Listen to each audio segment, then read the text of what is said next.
This is the former and five-time World Madden champ, Jordan 13-8, and you're listening to the Hidden Oaks Overdose Football Fix. It is Saturday, December 9th, 2023, 7:30 a.m. sharp, just a wee bit early this morning. Hello, everybody, and welcome to the Hidden Oaks Overdose Football Fix podcast. I am one of the hosts, the Garlic Johnson. We are joined, as always, by our other lovely hosts, the Josh and Mitchell. Josh, say hi to the folks out there. Hi, folks. We appreciate everyone who chats along in the Discord. I can see Titan was in there with us on Thursday night. He is a big Steelers fan, so we appreciate Titan chatting along as Josh talks shit about the Steelers. Segment start times will be down in the description below. We appreciate at Levi Oki Illustration for all the beautiful art that people can see. And Josh, we appreciate how you are doing this morning. Josh, how are you doing this slightly earlier Saturday morning than normal? I is a doing, and how are you, Gar? You know what? I would say I'm a little tired, but all things considered, not bad, not terrible. But so with that in mind, I could be a little bit more off my game, so judge me harshly if you must. A-. Okay. I'm still It's in the old A's. Anoka. Still above 90%. Anoka Ramsey Community College grading scale right there. Oh, dude. That's why do you think I went there for 13th and 14th and at least the first half of 14th grade, dude? Why would I not? I guess. No, that's a good point. Get those easy grades and transfer, son. Yes. That's why I went there for my for 1 year after my first year. After your first stint at the Duluth? Yep. Trial run. Did you do anything fun or exciting, Josh, between Tuesday and today? I probably did, but I don't remember. Yeah. Yep. I'm trying to think. Nope, I don't. Nope, not a whole lot. I worked, quote, or finger quotes. Bob was here and working on the basement this week, so the basement's nearly finished. We just need the flooring and painting and stuff, and then so that's kind of exciting because then we could just we could have more space. Not sure we're gonna put all the stuff that we have, but we'll figure it out. We might just, have Kaya dig a hole in the backyard and put a bunch of stuff in that. Otherwise, not a whole lot, Guard. How about you? Did anything happen? Well, Josh, I know I think I left away all mention of it on Tuesday, but maybe this will just be the Saturday morning show thing where I give a couple updates until the podcast is done for the season. But Josh, as I first alluded to you last Saturday, there may or may not be a lovely woman who I've gone on some dates with. Now, at this point, it's plural. Last Saturday morning, it was just singular, one date. At this point, it's been three dates. So things are going good. I'm not going to jinx it. We can use, I don't know, you were probably done listening to K-Fan or the Power Trip Morning Show at this point, but Meat Sauce had gotten a new girlfriend and they referred to her as her or she or something, so we can come up with some sort of mysterious moniker. I'm not going to dox her with her name at this point. But yeah, things are going well. I'm a little extra tired this morning, maybe, potentially, from the lovely woman. But no, things are going good and exciting, and there's a chance people can more know about it soon. We'll see, but I'm excited about it, and I'm probably too tired to fully appreciate how I feel about it this morning. But well, you know what? I'm happy for you, Gar. That's great. I do think that this is just workshopping, so we obviously come up with some new ideas if needed. But since you are garlic, maybe she's bread. All right, we'll go with Bread for now. Bread is doing great. There's a chance to go see Bread again today, so gotta keep trucking. All right, Josh. She could also be cheese. She could also be a lot of things. All right, are we ready to get in the start sits? I know we got to keep a tight schedule today. You have places to be or children to watch. Yeah. If she's a Packers fan, cheese would be the perfect moniker, but I don't know if that's the case. She's not. She is a Vikings fan. I have already verified. Josh, you think I date a Packers fan? Are you kidding me? I mean, I'm married a Vikings fan. Well, yeah, but you're a masochist and a heathen, and you're intentionally contrarian in enemy territory, so you didn't have much of a choice. Anyways. I guess that's true. Yeah, moving into the start sits, Gar, as you alluded to. Last week was kind of ugly for the Gar and the Walt. You guys went 0 for 5. I went 3 for 5. Overall differential on the week, you went negative 25. I went positive 1.9. Walters went negative 21.1. So it was an ugly week all around. A lot of that had to do with the kind of the splits on some of the players. The big splits, Devon A-Chan scored a positive 15.6 differential, whereas Najee got 0 and then got that 0-pointer, and then Swift got negative 5.7. So that was a big separator. Ooh, it's a 20-point swing, yeah. Yep. And so that was one of the big ones. The other big one was, for you at least, was you took Muth, who was the only one that didn't get over 22 points. He only got 5.9. Yeah, Ingram and McBride finished within 0.3 points of each other. So those are the big swings for you. Overall on the season, you are 23 out of 60 with a negative 48.75. You had been so close to positive at one point, and now you're back down to that negative 48. I am 21 out of 60 with a negative 7.7. So where you are having a better picks than me, my picks tend to be a little bit more boom than bust.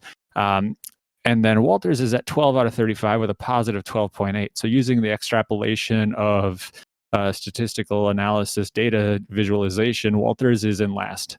Suck it, nerd. I'm just, but no, I mean, overall, we're all very close as far as the ones that we get right. Walters is just the one that's positive at this point in time. And his benefit probably has to do with the fact that he showed up halfway through, approximately. After we changed the scoring system as well, I believe, because I don't know if I've updated all that yet. Moving on to this week, I don't know who went first last week, but we'll just say it was me, so you can go first. Quarterbacks, we've got the Tua versus Tennessee, Jared Goff at Chicago, and then Lamar Jackson at the Rams. Jackson. Jackson. So Tua has been a pretty solid option this year. QB 11, he started hotter than maybe he has been recently. 2 weeks ago against the Jets, he put up just 8 points, his worst performance of the season, bringing down his average per game down for sure. But then he bounced back against the Washington Commanders just last week with a 19.2. Always a solid option. He's probably going to get you between 15 and 20. He's been pretty consistent this year. And performing well in a starting lineup, but fringe starter in 12-man leagues. Jared Goff is that QB 12. He's right behind him. The last 2 weeks, he's put up less than 20, an 18-burger and a 16-burger against Green Bay and New Orleans. He is playing Chicago, who should be a little bit more wide open in terms of scoring on offense. They should have a little bit more luck, but just 3 weeks ago, they played Chicago, and Jared Goff only put up 13.7. This was the did they play on Thanksgiving or no? They played Green Bay on Thanksgiving, but this was the Chicago game where it looked rough early for Detroit, and then they came back within like the last 2 minutes of the game. So it's always possible that because they're in Chicago, it's even worse for the Lions. Jared Goff, maybe want to stay away from him. Lamar Jackson is actually QB 10. So Josh, I don't know if this was intentional or not, but the last 3 top QB1s, if you will, the bottom 3 QB1s on the season. He's coming off a bye, so he will have fresh legs, which will be nice. He does have 2 performances below 10 points this fantasy season, but the last one was in week 5. It looks like his recent average, looking at the last couple weeks, is probably, 13 to 15 points or so. So I'm between Tua and Lamar. Lamar is playing against the Rams. Tua is playing against Tennessee. I'm going to take Tua against Tennessee. Josh, who do you like?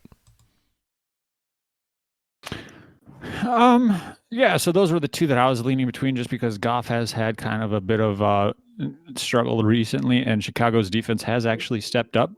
They held the Minnesota Vikings high-flying offense to a solid 10-9, I forget.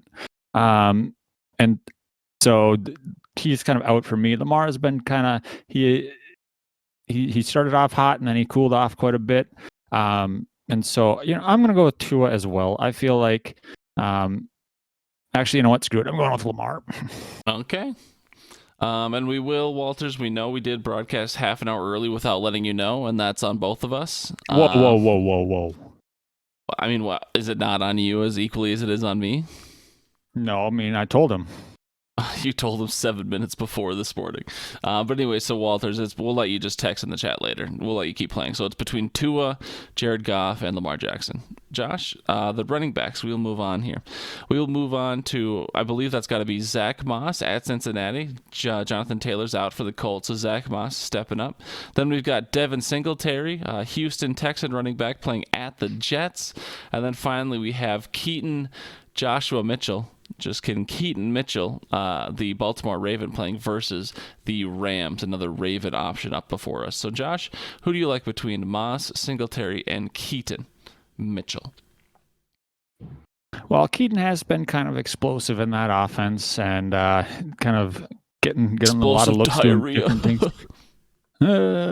Zach Moss had a struggle last week, but I do think that at Cincinnati, he should have the opportunity to get a little bit better production, but the Cincinnati defense isn't a slouch either. And Singletary's going up against the Jets, whose pass defense is amazing, but the run defense has been kind of questionable. And then Damian Pierce actually had 15 carries last week, so Singletary didn't maintain the huge bell cow role, but he did get most of the targets out of the backfield, if I remember correctly. And so for me, it's between Singletary and Keaton, just for that. I can tell you Singletary had 1 target last week.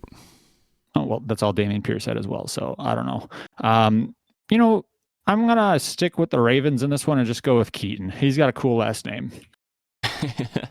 To be fair, Josh, I'm with you. Devin Singletary's out since Damian Pierce is back. He only had a 46% snap share last week. You told me Damian Pierce had 15 carries. Singletary only had 8 carries. They were efficient carries at 4.5 yards per carry, but he just didn't get enough going on the ground. So Devin Singletary's out for me. I'm between Keaton Mitchell, who has a potential to be explosive, though he's somewhere between. He hasn't even surpassed 50% of the snap share yet. He hasn't had more than 10 carries in a game. He has reached 10 touches just once, and that was last week before the bye, where he had 11 touches. But yeah, I don't know. I got to go Zach Moss. He had 94% of the snap share. He got 19 carries last week. They were inefficient carries. He only got 51 yards, so 2.7 yards per carry. He did get 3 targets for 2 receptions. Not for a lot of yardage, but I'm thinking Zach Moss will get back into the fold this week. JT's still out, so I'll rock with Zach Moss. And then for Walters, it is again Zach Moss, Singletary, or Keaton Mitchell. It is a good pick, Josh. You're right. Alrighty. So then moving on to the wide receivers, those are the pass catchers who typically stand out wide. We've got Drake London Bridges falling down versus Tampa Bay, Calvin Ridley at Cleveland, or Jordan Addison at Las Vegas. I've said it before. As much as I hate to say it, Addison has been a shell of his former self since Kirk has gone away. He hasn't surpassed 10 fantasy points one time with Big Kirk O'Chain's gone. I could certainly understand the argument that now that JJ is officially back this week, maybe Addison is just getting different looks. He's not the Z receiver. He's the X receiver, the Y receiver. I don't know. I never played football, but he's playing a different role this week. Hypothetically, with JJ getting more attention, but that doesn't change who the pass thrower is in Minnesota. Josh Dobbs, while he can seem to hit TJ just fine sometimes, he seems to struggle throwing more often than not. So Addison, I think I personally will be out on. But Drake London is also someone who has not had a great fantasy season. He's wide receiver 44. Last week he put up 1.3 points. He had 1 reception for 8 yards. So that's, in a half-point PPR. That's depressing. And then Calvin Ridley, he's wide receiver 24 on the year. So Addison has quickly plummeted to be at the Ridley level since Kirk is gone. Ridley is coming off his softest game of the last 3 weeks. He put up almost 28 against Tennessee, and then almost 20 against Houston, weeks 11 and 12. And then week 13 against Houston, he still had 8 targets, but only for 4 receptions and 26 yards. I'm going to ride with Calvin Ridley of the 3, even though they're playing the Cleveland defense. Atlanta is just way too unpredictable for me. I don't trust Drake London one bit. And then Jordan Addison, I can't trust him either. So by default, I have to go Ridley with my own process of elimination, even if he has the toughest matchup. How do you feel, Josh? I'm actually going to roll with you on this one. So we do have this one as the same, Ridley versus Cleveland. The matchup is the toughest. But with Kirk out, a little bit more opportunity for him to get some looks. And so he's going to... Christian Kirk, that is, to be clear. Yep. And so that is going to be kind of just process of elimination. All right, we love it. Walters, you got Drake London, Calvin Ridley, or Jordan Addison. Josh, moving on. You've got Jake... Oh, there he is. You've got Jake Ferguson, tight end for the Dallas Cowboys, playing a divisional matchup versus the Philadelphia Eagles. That'll be a great football game this weekend. You also have George Kittle, tight end for the 49ers, playing versus Seattle, another division matchup. And then you have the TJ Hawkinson playing at Las Vegas. Of course, TJ Hawkinson is the tight end for the Minnesota Vikings. Josh, who do you like there for the tight ends, the tight end world? Fergie, Kittle, or Hockey Sauce? I like all their tight ends. I'm gonna go. I think I've rolled with Ferguson every time he's been on this, been on the list to pick, and so he is going to be the one that I go with. Okay, Ferguson. Bird Hapley. Sure. It's what's the weather like outside, Ollie? It's raining. Jake Ferguson is tight end 8 on the year. He's definitely had some solid performances. Last week he did put up almost 17 points in the Seattle Thursday night game. They're playing Philly. I assume there will be more offense to be had this week. I like Jake Ferguson as an option. A solid tight end 1 on the year. George Kittle, the other option, one of the other options, is tight end 4. The last 2 weeks he's had less than double digits, just in the single digits, but he's had some really good performances this year. His ceiling at the moment is 26.2, where his floor is 0.6, so quite a boomer bust play potential, though in the last 6 weeks he's had pretty solid performances, -1 game. And then I'm going to ride, though, with TJ Hawkinson by default. He's tight end number 1 on the year, Josh. He has still succeeded with Josh Dobbs. He's put up almost 25 points in the game with Josh Dobbs.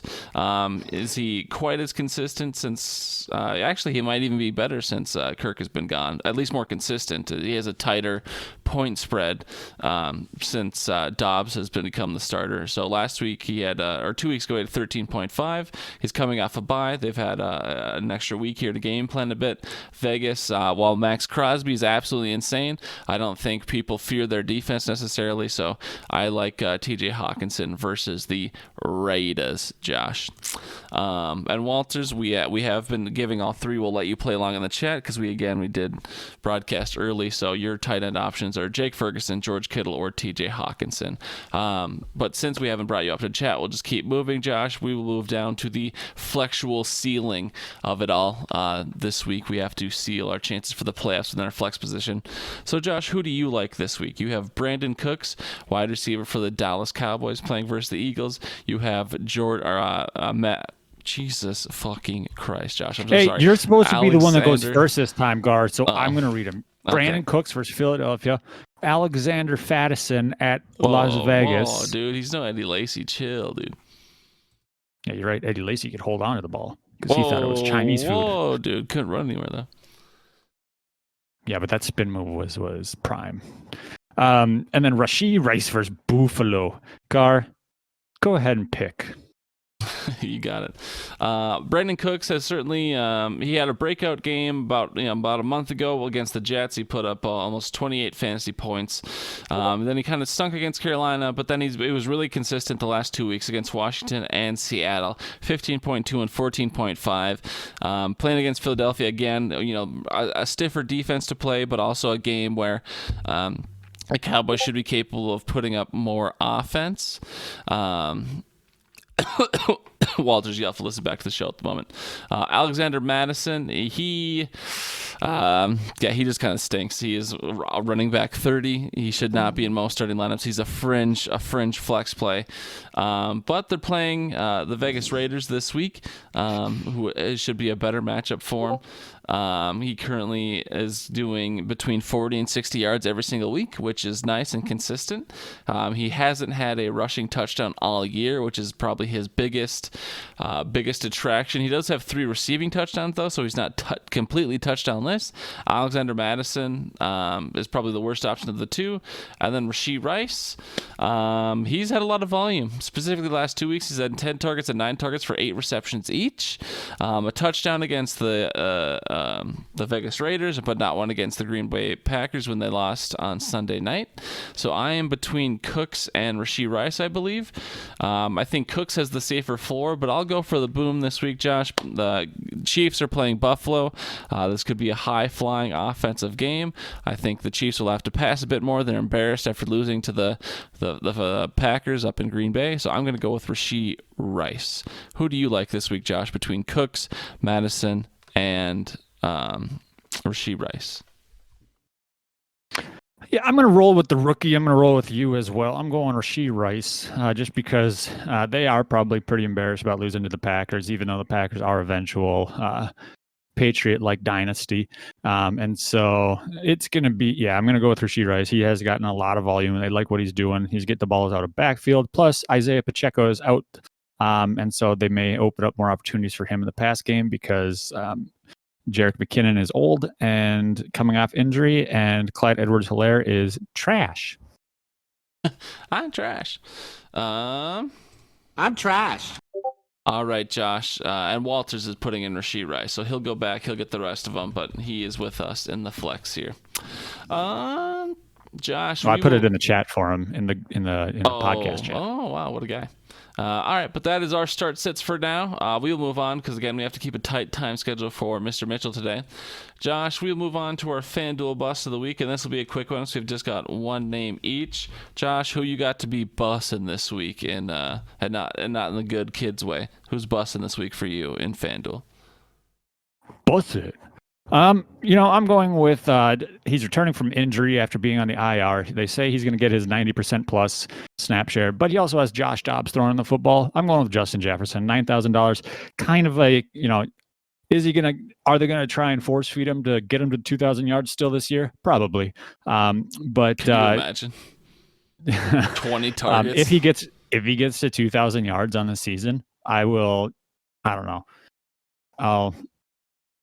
give him a high five.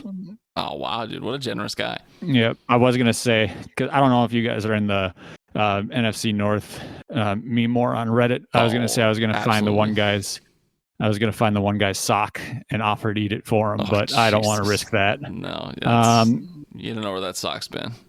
Yeah, I kind of do, but Justin Jefferson's my bust, $9,000. I don't think he's going to be worth that value. Okay. I'm going with a receiver for my bust as well, Josh. It's a matchup we were just talking about when we were discussing the flex. I'm going with Stephon Diggs this week. He's currently 8,700, so certainly one of the more expensive receivers. The Bills have been very hit or miss this year. I assume Diggs will be going up against Trent McDuffie, who is actually a pretty solid cornerback. He might not have the name recognition of all the others out in the world. I believe this is just his second season in the NFL, so if his name isn't huge yet, it's understandable. But Trent McDuffie, good cornerback, solid defender, and the Bills have just been so wily this year, it's hard to trust him. So I will go with Stephon Diggs as my bust this week. Josh, we still do have some time here to discuss potential exciting things coming up in the week here. Is there any specific NFL football games or any specific fantasy matchups that are having you on the edge of your seat this week? It is the final week of the regular season, of the fantasy regular season, which I've said about 1 million times now, so people might be sick of hearing it. But anything that excites you going into week 14 here, Mr. Mitchell? Well, maybe not excites me, but I will say that after, Isaiah Pacheco dealing with a shoulder injury, I don't know if he hurt it while punching somebody in the helmet or what. He seemed fine up until that point.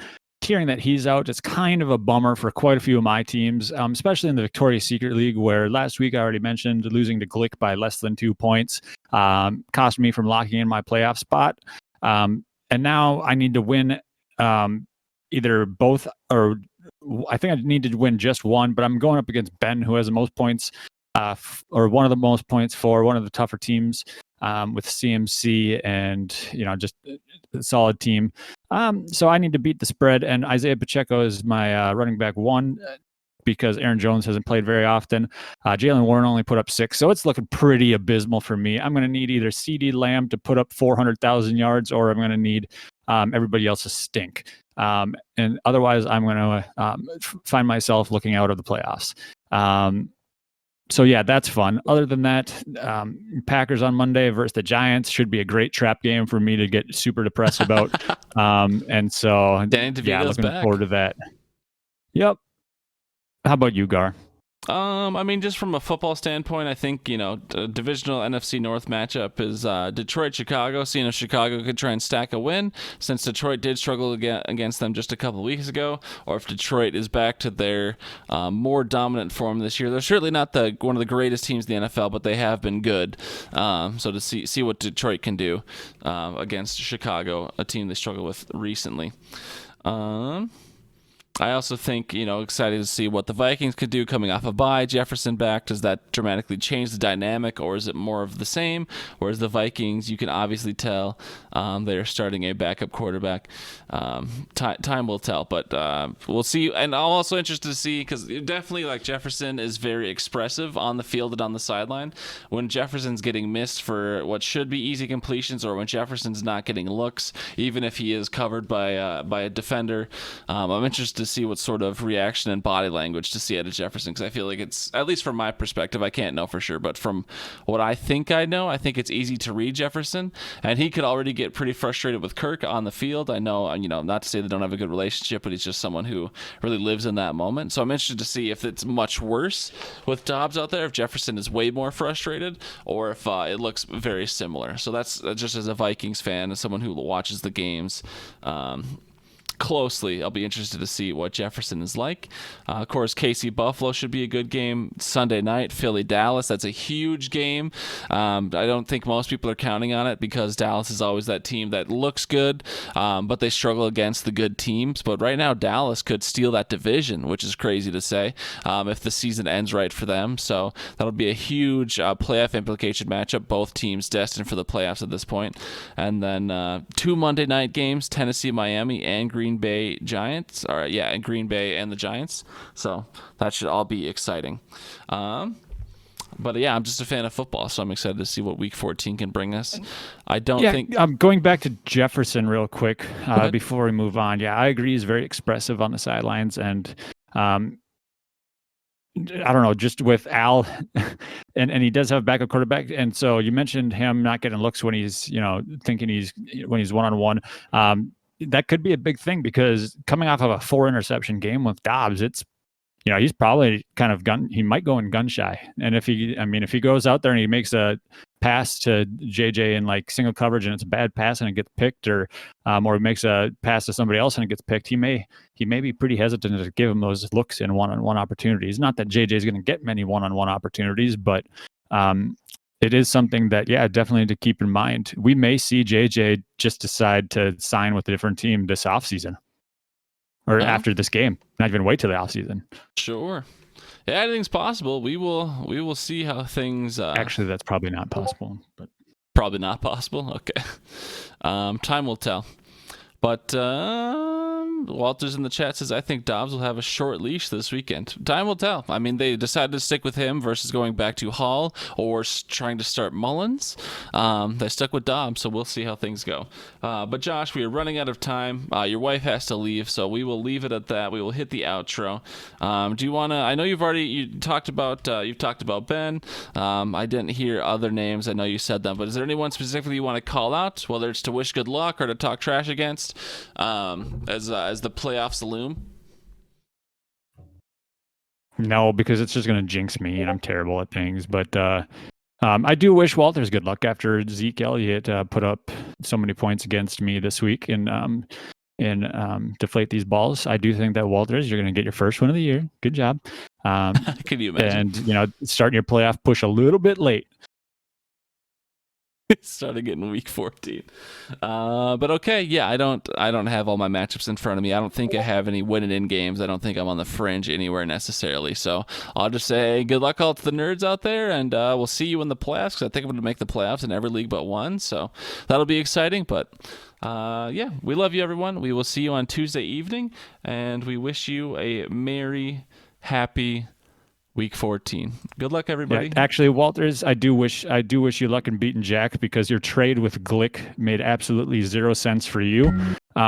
Even though your team has done better, you were eliminated from the playoffs, and you just made his team, which was a fringe playoff team, better.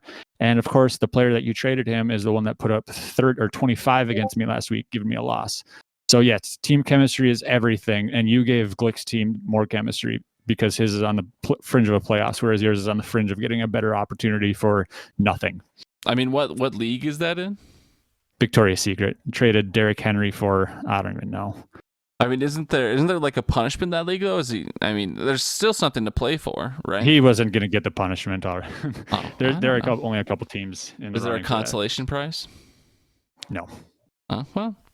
Well. Anyways, that's not my league. That's not my business. So I'm just going to play the outro song now, because you're a minute late, Josh. We got to get you going. Walters is defending himself in the chat, and I am not. I don't really care enough to relay the messages. So we got to get going. Josh, we love you. Walters, thank you. Sorry we didn't tell you we were broadcasting earlier. That's on us. But we will talk to you later. Love you. Bye. Bye. Go Packers.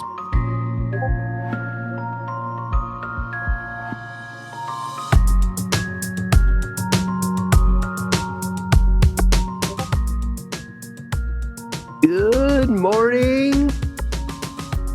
I don't know. Yeah, good one. Are you available to play video games? I might be available. I don't know how interested I am, to be 100% honest. All right. I wasn't necessarily thinking Warzone. I was thinking more zombies still, but it's whatever. I mean, my mood could always change, but it's certainly, sitting here right now, I wouldn't say I'm excited to play video games of any variety. Okay. Well, if you change your mind, I'll be on. Sounds good, cutie. Bye.